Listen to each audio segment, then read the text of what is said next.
Hello everyone, today we'll discuss the chapter number 1 of physics, light. So as in starting we have studied that light is a form of energy which makes sensation in our eyes. which so हमको उससे जो सामने object है उससे अब हम उसको देख सकते हैं, हम उसको देखने के लिए एबल होते हैं. उसके बाद हमने देखा था कि रिफ्लेक्शन क्या होता है. रिफ्लेक्शन मतलब bouncing back of light in the same medium. So वहाँ पे बोल रहे हैं हम bouncing back of light in same medium. But I have to explain the topics from refraction to the power of lens. So what do you mean by refraction? Refraction means when the path of when a light incidence ray is going through a different medium. मतलब ऐसे हमारी incidence रे है वो किसी और medium से जैसे मतलब मान लेते हैं ये जो एक सरफेस है, इसके ऊपर वाला है ये एयर है और इसके नीचे है ये वाटर है.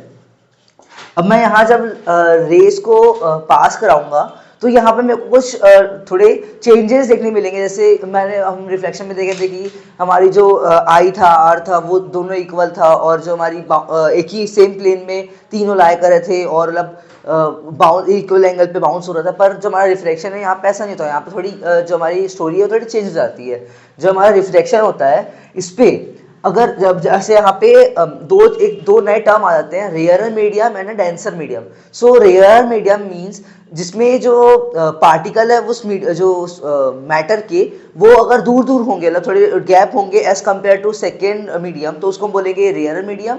और जिसके पार्टिकल बहुत पास पास होंगे कम्पेयर टू फर्स्ट मीडियम जिसके पार्टिकल दूर थे, उसको हम बोलेंगे डेंसर मीडियम. सो यहाँ पे हमारा एयर रेयर मीडियम है and water is our denser medium. So when a light is coming at a certain angle, तो यहाँ पे हम जैसे देखे थे कि नॉर्मल ड्रॉ करते हैं जो भी हमारा पॉइंट ऑफ इंसिडेंस होता है. तो यहाँ पे हमारा ये पॉइंट ऑफ इंसिडेंस है, यहाँ से हम परपेंडिकुलर लाइन जो हमारे नॉर्मल है वो ड्रॉ करेंगे.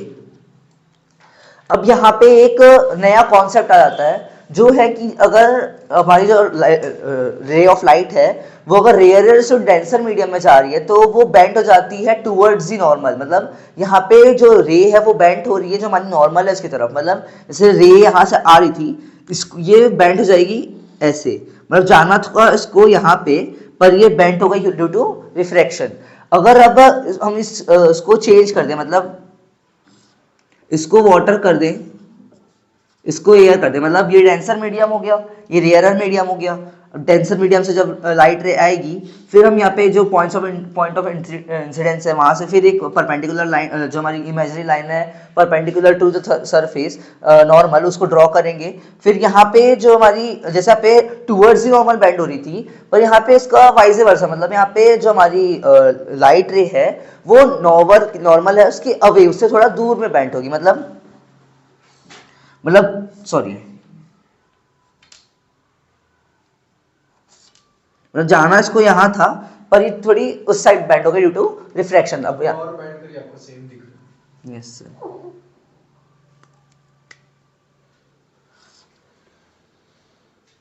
इसको जाना है इस पाथ में था पर ये बेंड हो गई ड्यू टू रिफ्रैक्शन, क्योंकि यहाँ पे मीडियम हमारा चेंज हो गया.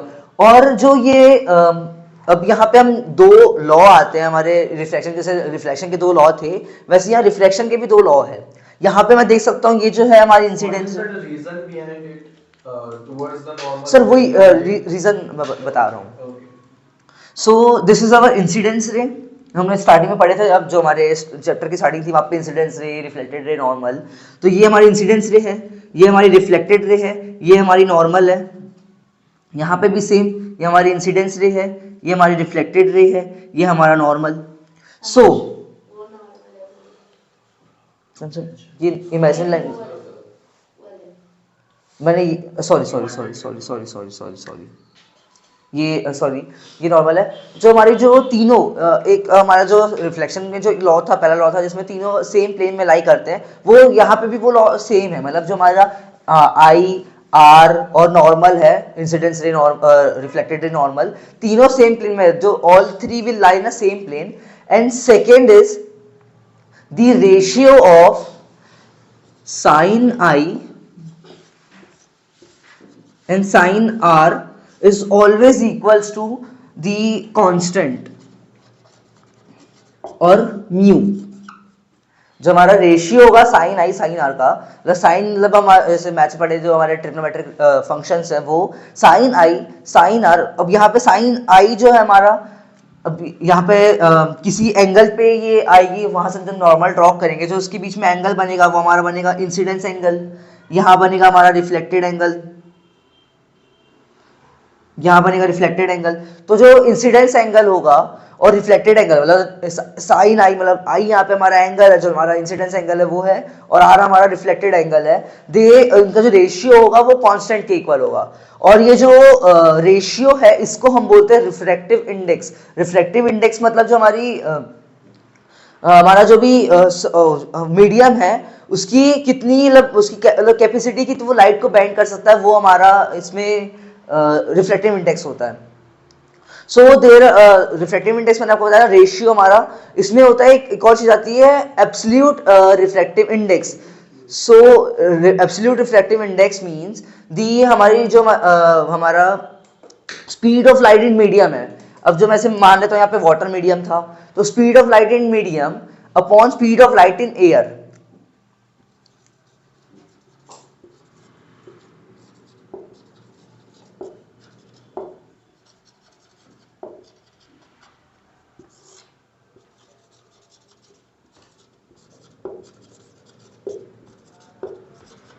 एयर, और यहाँ पे वैक्यूम भी बोल सकते हैं। सो जैसे हमारी जो लाइट की स्पीड होती है हमारी एयर में वो होती है 3 × 10⁸, तो यहाँ पे हमारी ऑलवेज 3 × 10⁸ होगी, और यहाँ पे जो भी मीडियम रखेंगे हम उसके हिसाब से उसकी रिफ्रैक्टिव इंडेक्स आती जाएगी। जैसे मैं वाटर का लूंगा तो उसकी रिफ्रैक्टिव इंडेक्स आएगी 1.003, और जैसे दूसरा भी मीडियम लेते जाएंगे तो उसकी रिफ्रैक्टिव इंडेक्स इंक्रीज, उसकी रिफ्रैक्टिव इंडेक्स उस मीडियम के हिसाब से इंक्रीज होते लगेगी। जैसे हाईएस्ट रिफ्रैक्टिव इंडेक्स हमारी डायमंड की होती है, क्योंकि डायमंड बहुत हार्डेस्ट हमारे इन्वायरमेंट में सबसे हार्डेस्ट मटेरियल है, इसका आंसर जो उसकी रिफ्रैक्टिव इंडेक्स होती है वो बहुत हाई होती है। So next is lens. So what is lens? Lens is a transparent medium which is bounded by two refracting surfaces. अब reflecting नहीं, refracting surfaces, हमारी जो दो refracting surfaces से bound होगा। अब जो हम यहाँ पे देखते हैं, जैसे मैं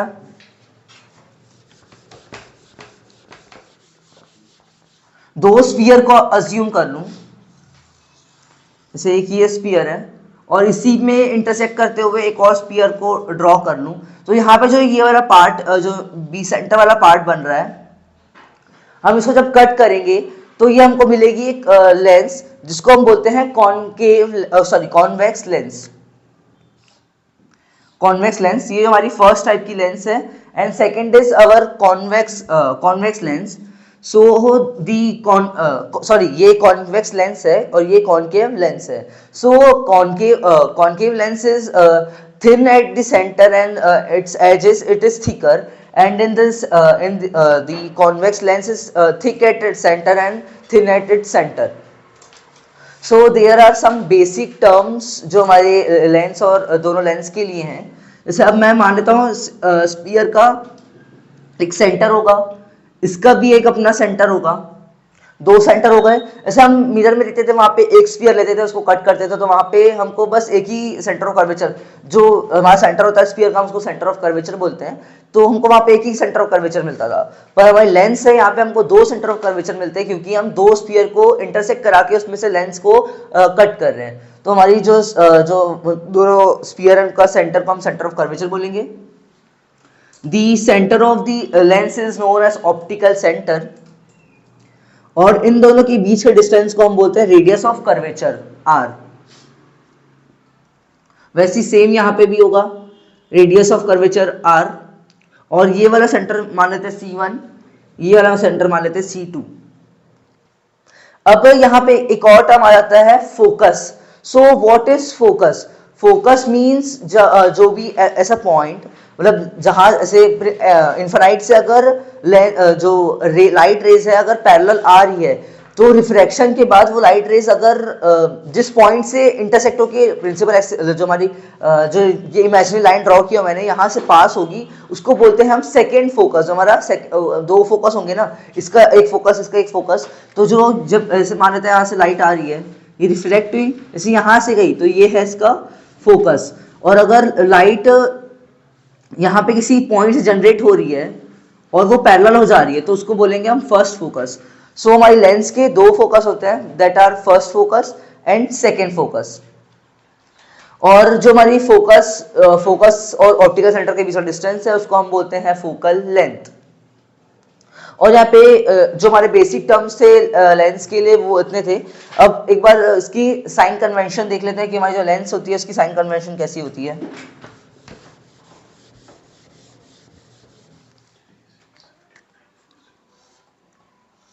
सो ये लेंस है। हाँ, एक चीज और, जो इमेजिनरी लाइन ड्रॉ किया था मैंने, वो हमारी होती है प्रिंसिपल एक्सिस। प्रिंसिपल एक्सिस कुछ नहीं, एक इमेजिनरी लाइन होती है जो हम ऑप्टिकल सेंटर से दोनों साइड, इधर साइड ऑफ लेंस इन्फिनाइट तक ड्रॉ करते हैं, जो कि पास होती है सेंटर ऑफ कर्वेचर फोकस से। वो हमारी प्रिंसिपल एक्सिस होती है, बस और कुछ नहीं। और प्रिंसिपल फोकस मतलब जहाँ पे जो हमारा फोकस, जहाँ से हमारी लाइट जहाँ से निकल के जहाँ पैरेलल हो रही है और जहाँ से पैरेलल होके जहाँ से पास हो रही है, वो हमारा प्रिंसिपल फोकस। सो और यहाँ पे जैसे अब इसके देखेंगे तो इस साइड में, जो इस साइड हमारी जो लेफ्ट साइड होती है लेंस की, वो हम लेते हैं नेगेटिव, और राइट साइड होती है उसको लेते हैं हम पॉजिटिव। सो यहाँ पे हमारा सेंटर ऑफ कर्वेचर C1, और ये F1, ये F2, ये C2। और यहाँ पे जो एक रिलेशन होता है, जो हम C1 होता है वो ट्वाइस होता है F1 के। जो हमारा F1 होता है, वो हमारा C1 का डबल होता है। तो हम यहाँ पे लिख सकते हैं ट्वाइस ऑफ F1, 2F1। और यहाँ पे भी सेम ऐसे होता है, F2 का ट्वाइस होता है, तो 2F2। तो ये था हमारा बेसिक टर्म। हाँ, एक और चीज, जो अगर ऑब्जेक्ट हम जैसे ऑब्जेक्ट को प्लेस करेंगे यहाँ पे, तो अगर ऑब्जेक्ट अप साइड में होगा तो यहाँ पे बनेगा पॉजिटिव, यहाँ पे जिसकी हाइट होगी वो पॉजिटिव में लेंगे। और अगर ऑब्जेक्ट नीचे बनेगा तो इसकी हाइट नेगेटिव होगी। मतलब जो लेंस के जो प्रिंसिपल एक्सिस है, उसके ऊपर का पार्ट पॉजिटिव, उसके नीचे का पार्ट नेगेटिव, लेफ्ट साइड वाला नेगेटिव, राइट साइड वाला पॉजिटिव। तो ये हमारा साइन कन्वेंशन था। सेम टू सेम हमारा कॉन्वेक्स लेंस, कॉन्केव लेंस के लिए भी है। और मतलब जो हमारा मिरर लेंस, जितने दोनों लेंस इनका साइन कन्वेंशन सेम होता है। और अब देखते हैं इसके लिए कुछ रूल्स है हमारे इमेज फॉर्मेशन के लिए। जैसे हमने देखे थे मिरर में भी इमेज फॉर्म होती है, उसके लिए भी कुछ रूल्स है। तो हमारे जो लेंस है इसके लिए भी कुछ रूल्स है। तो पहला रूल है, if the light rays are coming,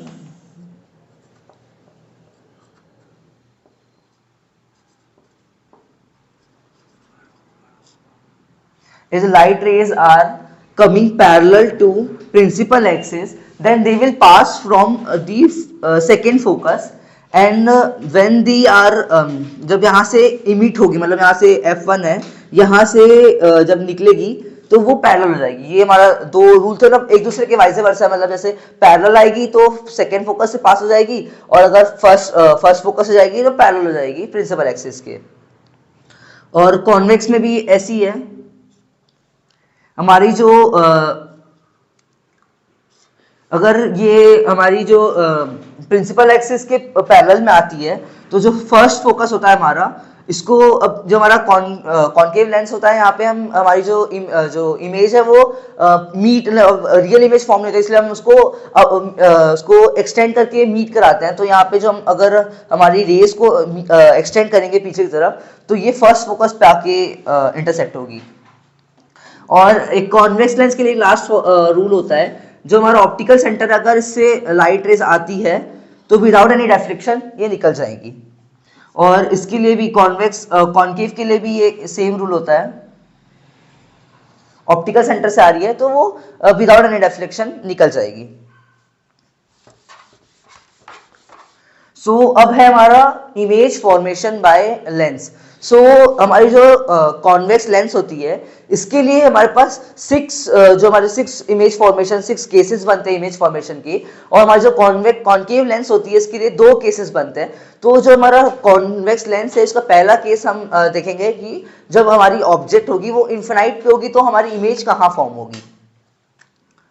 तो जैसे ऑब्जेक्ट इन्फिनाइट पे है तो रेज आई, सो ये अब हम देखते हैं इमेज फॉर्मेशन। तो पहला केस है जब ऑब्जेक्ट हमारा इन्फिनाइट पे होगा।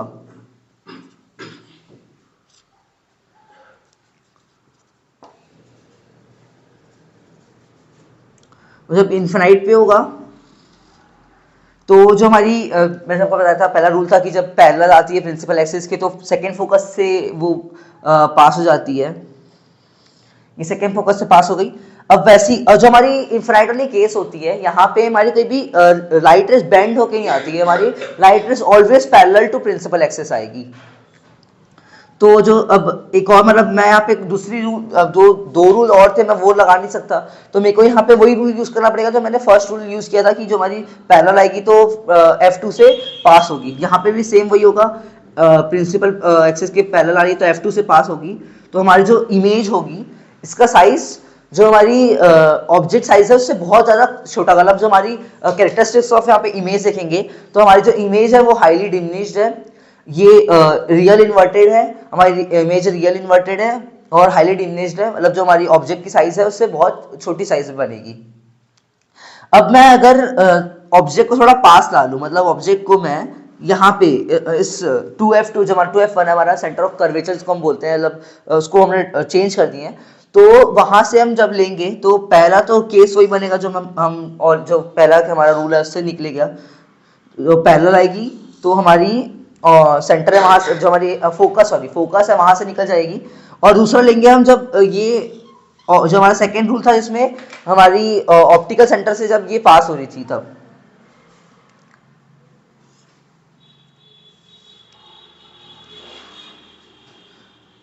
जो इमेज फॉर्म हो रहा है हमारा ये centre of beyond centre of curvature form हो रहा है, और जो थोड़ा हमारा इमेज साइज है हमारा इमेज का वो बहुत जब बहुत बड़ा है, हमारी जो पहला केस था उसमें देखे थे हमने कि साइज ऑफ इमेज बहुत छोटा था, और जब दूसरा केस में देख रहे हैं कि हमारा साइज है इमेज का वो बहुत बड़ा है।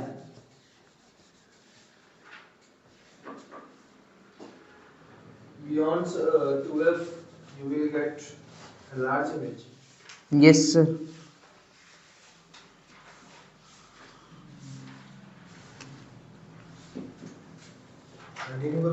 Yes sir.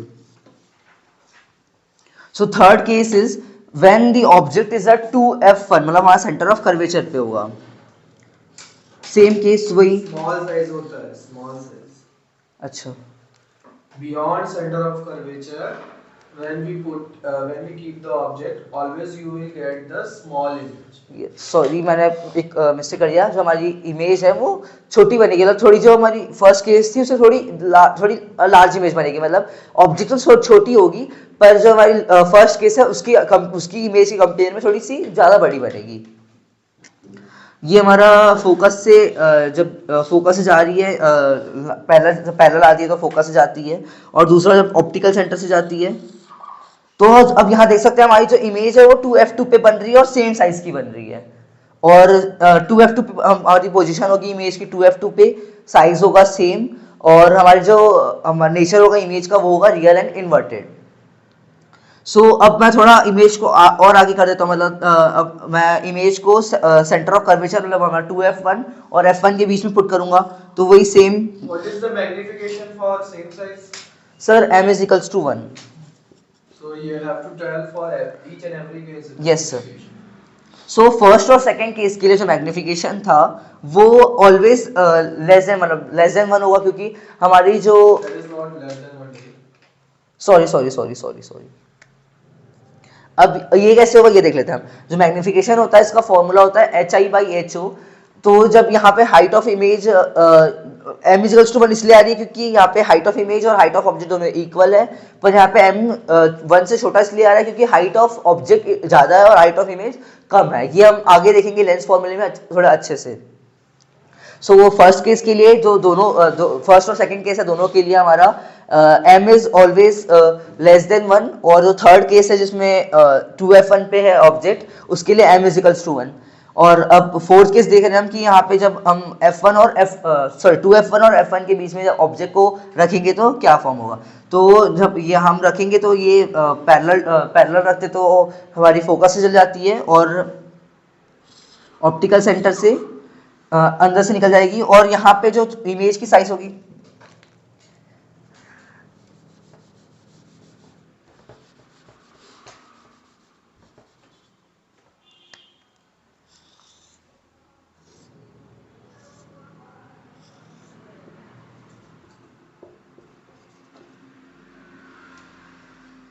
हाँ, तो अब यहाँ पे सेंटर ऑफ कर्वेचर मतलब 2f1 और f1 के बीच में जब ऑब्जेक्ट को रखेंगे तो ये f2 से पास होगा, मतलब पैरेलल आई थी तो फोकस से निकलेगी, और ऑप्टिकल सेंटर से एक,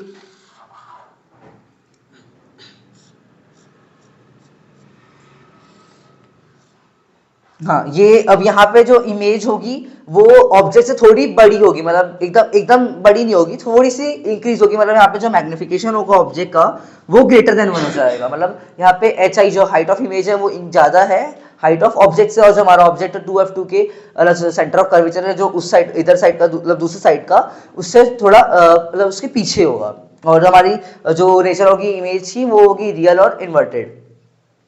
सो नेक्स्ट इज, अब जो हमारा ऑब्जेक्ट है इसको हम 2f1 पे रखेंगे तो क्या होगा। F1 not 2F. Sorry sorry sorry, f1 पे,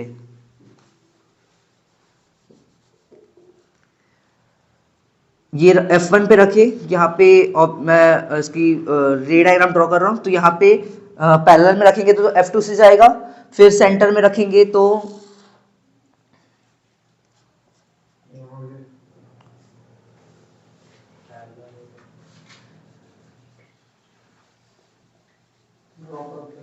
यस सर,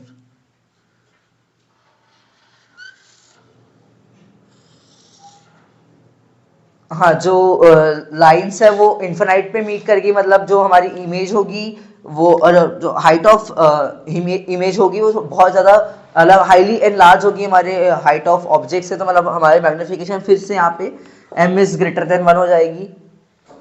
और नेक्स्ट लास्ट केस हमारा जो 6 केस हुआ, यहाँ पे f1 और ऑप्टिकल सेंटर के बीच में, मतलब जो हमारा फोकस और ऑप्टिकल सेंटर के बीच में जब हम ऑब्जेक्ट को रखेंगे,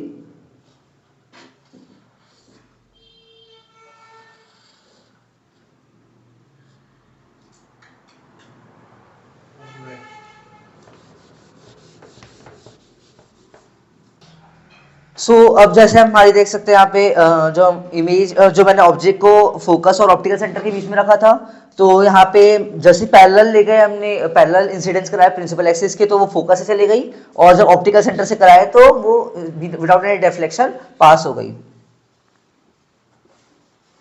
तो अब हम यहाँ देख सकते हैं कि ये दोनों मीट नहीं हो रही, ना दोनों एक दूसरे से दूर जा रही है, तो जैसे हम इसको अब मीट तो नहीं कर रही है ना रियल, अब यहाँ पे देख सकते हैं हम रियल इमेज तो बनेगी नहीं, तो हम इसको अब एक्सटेंड करके मीट कराने का ट्राई करेंगे, तो हम जब इसको एक्सटेंड करा के मीट कराएंगे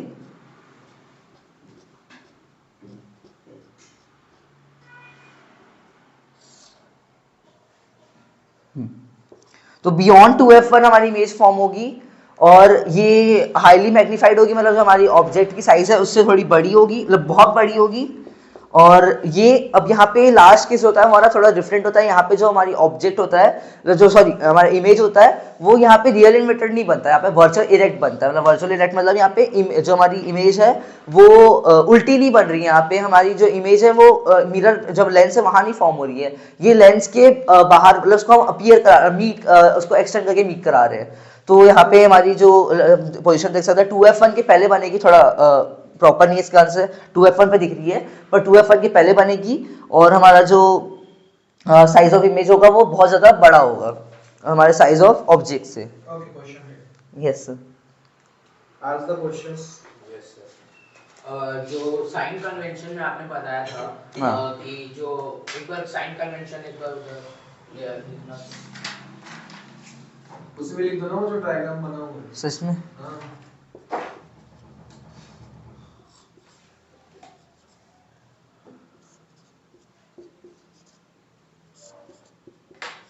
हाँ जैसे कि बहुत सारे केसेस में जो है जो इमेज बनी है हाँ वो मतलब इस तरफ, जैसे इसी इसी की बात करते हैं, इस हाँ इसी इमेज की बात करते हैं, तो इसमें जो हाइट ऑफ इमेज है उसकी साइन पॉजिटिव है, हाँ लेकिन जो इस तरफ रहता है उसकी साइन नेगेटिव रहती है, तो उस पे जो डिफरेंस हुआ है वो क्या है, मतलब कि उसकी जो साइन है वो कैसे है, क्योंकि इस तरफ जो इमेज तो इस तरफ बन रही है लेंस के, ये लेंस इस तरफ इमेज बन रही आप जैसे बोल रहे हैं ना उस हिसाब से जो हमारा ये नेगेटिव है ना, ये जो हम इस साइड जो ये नेगेटिव वाला लिखा हूं ना मैंने, ये वाला, ये नेगेटिव हम यूज करते हैं जब हमारी जो फोकल लेंथ और सेंटर ऑफ कर्वेचर है इसकी साइन के लिए, इसकी you distance of image distance object distance कितना होगा वो हम इससे डिसाइड करेंगे।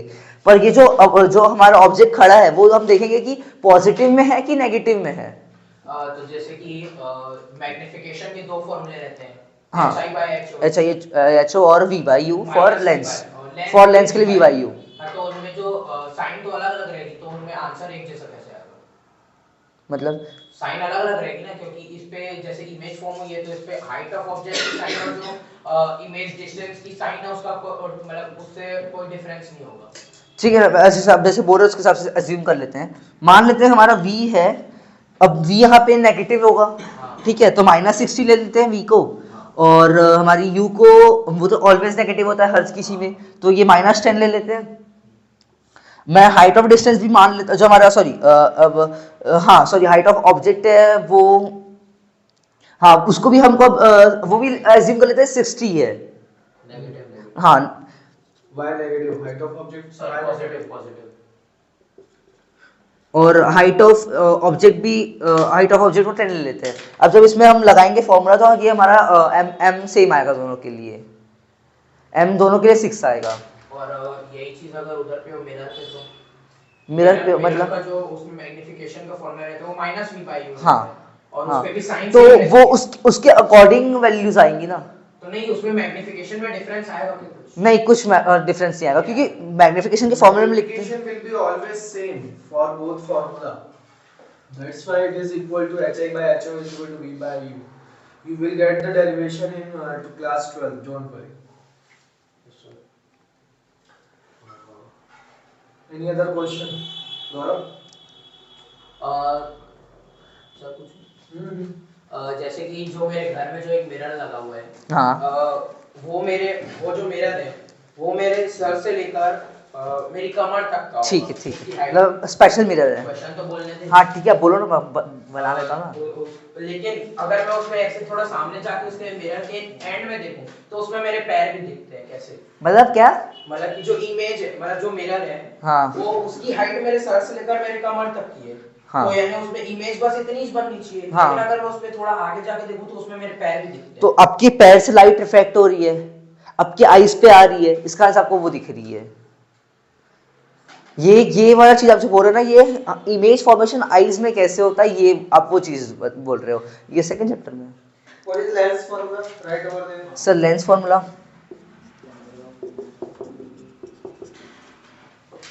And listen the question carefully. Yes sir. A 5 centimeter tall object is placed perpendicular to the principal axis of a convex lens of focal length 20 centimeter. The distance of the object from lens is 30 centimeter. Sir distance of object, Distance of object from lens is 30 centimeter. Yes sir. You have to determine the position, nature and size of the image form. Position nature मतलब हाँ Position, nature and size of all characteristics you have to find out.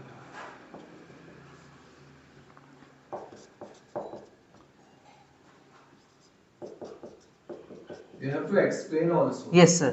तो यहाँ पे पहले मेरे को position निकालना था, मेरे को पहले यहाँ पे लेंस फॉर्मूला लगा के मेरे पास जैसे एफ और यू दोनों है, मेरे को पोजीशन निकालना था, मतलब मेरे को वी के लिए लेना पड़ेगा, और हमारे पास रिलेशन है लेंस फॉर्मूले से, मैं वो रिलेशन को यूज करूंगा। अब यहाँ पे पॉजिटिव 1/20 है, तो फिर 1/20, अब यहाँ पे हम देख सकते हैं माइनस माइनस प्लस हो जाएगा, फिर जब मैं इसको ट्रांसपोज करूंगा जब तक ये फिर से नेगेटिव हो जाएगा, तो -1/30 इक्वल्स टू 1/v। तो अब 20 का एलसीएम लेंगे 60 आएगा, तो 20 के टेबल में 3 टाइम्स में और 30 के टेबल में 2 टाइम्स में upon 60 is equals to 1/v। तो v हमारा हो गया 60 सेंटीमीटर। तो हमारी जो पोजीशन ऑफ इमेज हो गई है वो हो गई है 60 सेंटीमीटर। अब यहाँ पे पॉजिटिव 60 आ रहा है, मतलब हमारी और हमारी यहाँ से मैं नेचर निकालने के लिए हाइट ऑफ इमेज निकालूंगा, जिससे मेरे को पता चल जाएगा कि हमारी इमेज रियल इन्वर्टेड है कि वर्चुअल इरेक्ट है। तो H I by H O, magnification की फॉर्मूले से H I by H O is equals to V by U equals to M होता, तो मैं यहाँ ये वाले फॉर्मूले से इसको यूज कर रहा हूँ। तो एच आई यहाँ पे मेरे को पता नहीं है, तो मैं एच आई निकाल लूंगा। एच ओ मेरे पास आ गई है, एच ओ मेरे पास 5 सेंटीमीटर, वी मेरे पास है 60 सेंटीमीटर और यू है -30 सेंटीमीटर। सो यहाँ से एच आई देख सकते हैं हम -10 है। सो यहाँ पे जो हमारी हाइट ऑफ ऑब्जेक्ट इमेज है वो मतलब नेगेटिव है, मतलब हमारी जो इमेज है वो रियल इन्वर्टेड होगी। और इसका सर पोजीशन 60 सेंटीमीटर, मतलब ये sir beyond focal centre of curvature होगा, जो मतलब हमारा इमेज फॉर्म होगा वो beyond centre of curvature form होगा। और नेचर इसका real inverted and magnified. Sir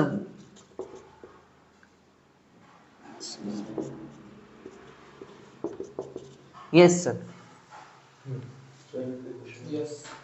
Suppose that light is going from one medium to another, where the incident angle is 60 degree, yes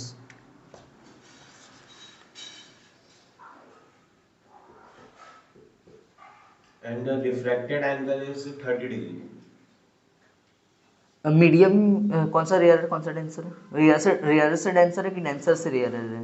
Angle तो आपको बताना है ना। अच्छा, He is telling you the angle. You have to decide. Rare है to denser. find the refractive index. Sine I sine 60 √3/2 and sine 20 1/2 √3। So which is the rarer and which is the denser medium? ये जो ऊपर वाला है वो rare medium है और नीचे वाला डेंसर मीडियम है, क्योंकि यहाँ पे हम कंपेयर करेंगे तो यहाँ पे जो हमारा रिफ्लेक्टेड एंगल है वो कम हो रहा है, मतलब जो हमारी रिफ्लेक्टेड रे है वो नॉर्मल के पास आ रही है, और नॉर्मल के पास आ रही है ना, टुवर्ड्स नॉर्मल बेंड हो रही है, मतलब हमारा जो मीडियम है वो नीचे जो डेंसर है ऊपर रेयर है, इस कारण से। अगर हम लोग उसी को उल्टा कर दे तो मतलब कि सेम एंगल सेम ऐसे ही बनेगा। हाँ जैसे कि उस पे एरो नहीं है कि वो लाइट कहाँ से आ रही है और कहाँ जा रही है। हाँ। एरो बना दे एक बार। मतलब नीचे से ऊपर जा रही है, नहीं, हाँ ऐसा। तो वो 1/√3 हो जाएगा। तो फिर कौन सा एरो कौन सा डेंसर? नीचे वाला रेयर है, तब भी डेंसर वही है। अब क्या हो रहा है, अब अवे फ्रॉम द नॉर्मल जा रहा है। हाँ 30 डिग्री से 60 डिग्री 60 हो जा रहा है। हाँ। तब भी तो वही होगा, वही डेंसर टू तब भी रेयर। डेंसर और रेयर सेम ही होगा, medium not will change, refractive index will be change. Yes sir. Okay, next question. Yes, sir. A convergent lens of power 8 diopter is combined with a divergent lens of power -10 diopter. I am repeating again. Convergent lens of power 8 diopter combined with a divergent lens of power -10 diopter. Calculate power of combination and focal length of combination. Sir power combination की -2 होगी।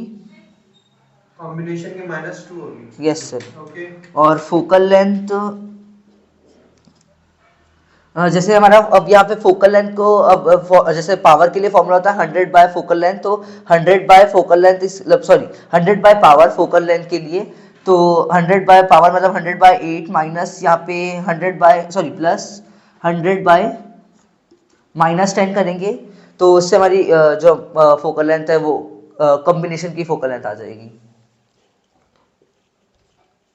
Why are you solving like this? You have already found out the value of power of combination. Yes sir sorry sir. जब हमारी अब यहाँ पे focal length होगी वो 100 by power होगी, तो फोकल लेंथ मतलब 100 by -2, That is -50. Yes sir, What unit? Centimetres. But power is in meter. Sir that's why we are dividing from 100, मतलब उसको पावर 100 को ऊपर लिया, न्यूमरेटर में 100 है। कोई सी भी जो इमेज रहती है वो रियल कब बनती है और वर्चुअल कब बनती है? किसके लिए? किसके लिए? लेंस की मिरर।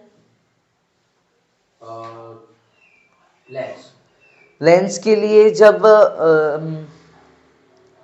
कॉन्केव लेंस होगा तो वहाँ पे हमारे पास ऑलवेज वर्चुअल डायरेक्ट इमेज आएगी, पर हमारा कॉन्केव लेंस में एक केस पे वर्चुअल डायरेक्ट आती है, बाकी सब में रियल मैं इन्वर्टेड पूछ आती रहा हूँ बनती कब है, मतलब उसको हम लोग जो इमेज ठीक है, उसको मतलब बताएंगे कैसे वो रियल है कि है। हाँ, इन्वर्टेड है। जब हमारी जो लाइन्स है, रेज है, वो मीट करती है किसी पॉइंट पे, तब वो हमारी रियल इमेज बनेगी। पर अगर हम उसको जब जब मीट नहीं कर रहे, हम उसको एक्सटेंड करके मीट करा रहे, तब वो वर्चुअल इमेज बनेगी। तो इसका जो नॉर्मल है उससे कुछ लेना देना है, जो नॉर्मल बोल रहा हूँ प्रिंसिपल एक्सेस जो हम लोग ड्रॉ करते हैं, हाँ, उससे अगर इमेज अगर उसके ऊपर बनी तो नॉर्मल के ऊपर, तो उसका कुछ होएगा क्या वर्चुअल और नहीं, रियल उससे कुछ नहीं है उसका रिलेशन, क्योंकि यहाँ पे अगर मीट कर रही है तो वो रियल इन्वर्टेड इमेज बनाएगी, नहीं कर रही है तो वर्चुअल इमेज बनाएगी।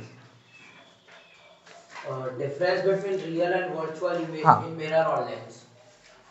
दोनों मेहनत सेम ही होता है। Real How will you differ reflection of light and refraction of light in one line?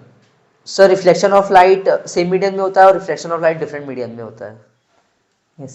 If the refractive index of glass for light going from air to glass is 3 by 2 glass and to air 3/2, yes sir. air to glass, so air to glass, light going air to glass, but you have to refractive index of glass for light 3 by 2 and the refractive index of air for light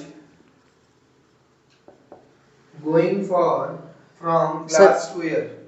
sir reflective index glass to air के लिए 3/2 given है। हाँ, glass to air के लिए,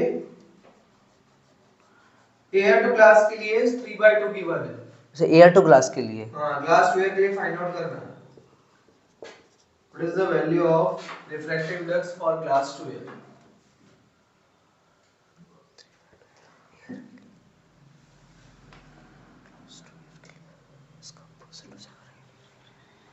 air to glass के लिए 3/2 मतलब R glass respect to air, या फिर ग्लास नहीं,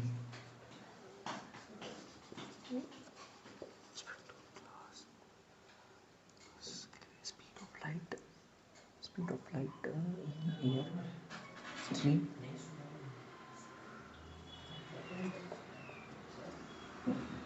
सर उसका अपोजिट होगा, 2/3 हो जाएगा। Why? सर क्योंकि यहाँ पे जब रिफ्रैक्टिव इंडेक्स हमारे, जैसे यहाँ से हम फाइंड आउट कर सकते हैं कि speed of light in air कितनी होगी और speed of light in glass कितनी होगी, फिर जब उसको ग्लास टू एयर के लिए पुट करेंगे तो वो उसका वाइस वर्सा हो जाएगा। इतना लंबा जोड़ करने की जरूरत क्या है? What is the relation between two medium of refractive index? Right over there. Air to glass. Sir, What is the representation of refractive index? Sir R Not R. Mu कौन म्यू or N. एन, हाँ mu. So Sorry. A mu G. Air to glass you have given na. A mu G is equal to glass upon 1 upon sir नहीं, speed of G light mu A. Right over there. 1/G। 1 upon G mu A.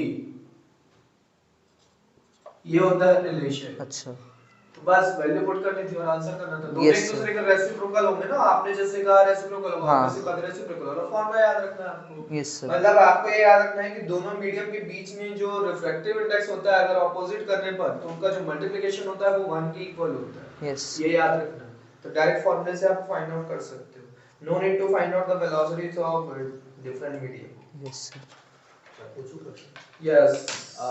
तेरे पास एक glass का ball है, हाँ। उधर थोड़ा मोटा है, वो ड्रॉ कर। ऐसा बॉल नहीं, बाउल। बाउल, कटोरा। वो थोड़ा मोटा है, थोड़ा ठीक है। हाँ ठीक है। उस पे तेरा आधा जो है वाटर भरा हुआ है। अरे वैसा आधा अरे नहीं। वैसा आधा नहीं, अच्छा, अच्छा। वैसे आधा।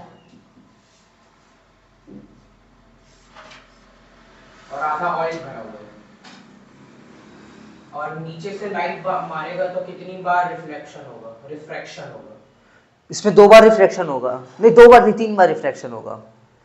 पहले इसके लिए वाटर से रिफ्रैक्शन होगा, मतलब वहां पे एयर टू वाटर, फिर वाटर टू ऑयल, फिर oil to water, oil to air, sorry. मैंने शुरू में बोला था वो जो बॉल है वो थोड़ा मोटा है। हाँ तो फिर पहले बाउल के साथ रिफ्रैक्शन होगा, फिर उसके बाद bowl to water, then water to oil, फिर ऑयल टू एयर, मतलब 1 2 3 टाइम्स। कैसे? ग्लास से रिफ्लेक्शन नहीं होगा? फर्स्ट ग्लास से रिफ्लेक्शन हुआ, हाँ। फिर वाटर टू ऑयल का हुआ, फिर ऑयल टू एयर का हुआ ना, ग्लास से वाटर पे रिफ्लेक्शन नहीं होगा? मतलब पहले ग्लास से वाटर का पहले हुआ, हाँ। फिर वाटर टू ऑयल First हुआ, one is air to glass, then glass to water, then water to you have oil, Oil and and then oil to air.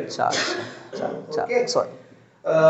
One more question, last question. Yes, One sir. man is standing in front of a mirror. Yes, sir. When he saw his image, he is mad. Why?